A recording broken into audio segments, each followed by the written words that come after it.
What's up everyone, my name is Zach, welcome to Altcoin Edge. Today we're going to be discussing Russia, Ukraine and what side is crypto really on in this war. As many of you are aware, Ukrainian citizens have been fleeing the major conflict zones to the borders of Poland, Moldova, Romania and the like. If we are to believe local crypto media and the larger crypto community abroad, many of Ukrainians have been transferring their local currency into cryptocurrency because, as you know, it's probably the easiest of all the stores of value to transfer. The Ukrainian central bank has banned electronic transfers completely, and it has also banned the withdrawal of foreign currencies.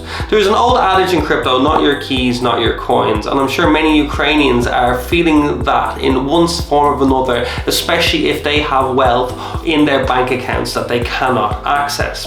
Cryptocurrency platform, the largest in the Ukraine, Kuna, reported a parabolic growth in users recently and had their highest recorded level last Friday, which is to be expected. Crypto, as many of you know, is transferring resources from A to B without the need for any middle authority. So this is really crucial. There's been massive calls from many people across the spectrum, from Hillary Clinton to other Ukrainian officials, to ban Russian users from crypto in centralized exchanges. But I must really emphasize the point, there's a huge difference between a centralized exchange and a decentralized blockchain. And I think a lot of people are just missing that mark. The great thing about crypto is it allows you to transfer from A to B with no middleman. And Ukrainian politicians have been using crypto to ask for donations. I think it was the Vice Prime Minister has put up on Twitter many times addresses of Bitcoin, Ethereum,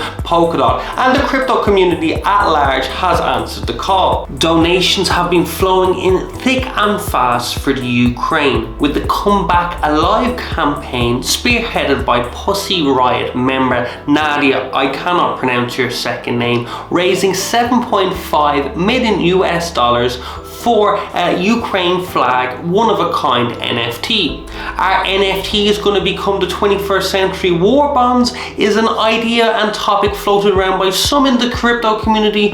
Only time will tell. On a side note, Patreon actually banned the exact same Come Back Home campaign. So it just shows you how important it is to have decentralized ways to support the things that you believe in. Gavin Wood, founder of DOT, has given $5 million worth of DOT to Ukraine, and Sam Bankman-Fried has offered $25 for every Ukrainian who signs up for FTX or who is even on the platform. However, with $100 being the minimum withdrawal for the platform, it may not be the easiest for Ukrainian people to get their hands on. There have been calls by Hillary Clinton to ban Russian clients on exchanges, and Kraken CEO Jesse Powell comes back with the best retort. He's saying he understands the rationale for the request. Despite his deep respect for the Ukrainian people, Kraken cannot freeze funds of Russian clients unless he is given a legal requirement to do so.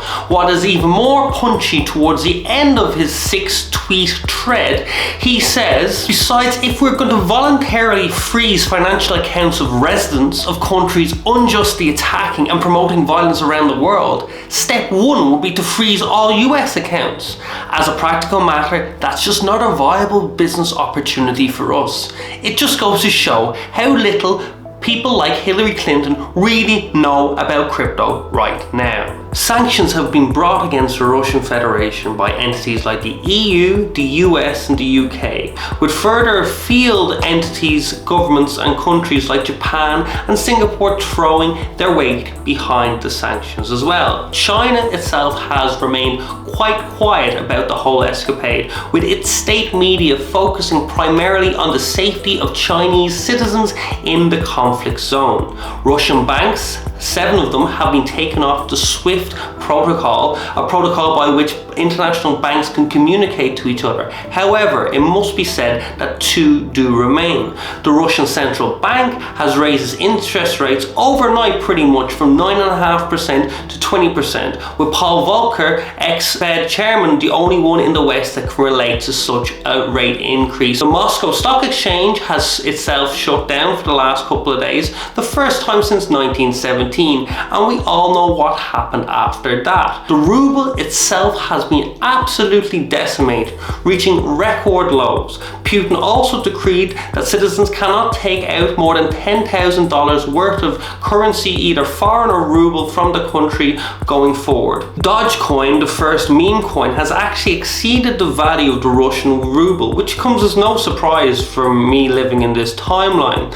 Also, Oracle Chainalysis, which brings real-world data from the real world into the blockchain world, has said there's been a 5-time increase in trading pairs of the Russian ruble. No doubt many average Russian citizens are trying to put their rubles into cryptocurrencies, which invariably are a lot less volatile than the actual swings that the ruble is going through at the moment. And when I say swings, I just mean it going down, down, down, and down. Bitcoin itself has rallied from 35,000 to 45,000 pretty much in the last 8 to 10 days, and we can only assume this is because of Ukrainians and Russians putting their money into cryptocurrencies. Here at Altcoin Edge, for every like this video gets and for every subscriber it receives, I will be donating personally $1 towards the Ukrainian peace effort. The question remains, will Russian oligarchs and the elite manage to dodge sanctions through cryptocurrency? This is undeniably a very hot topic of conversations. However, at this point in time,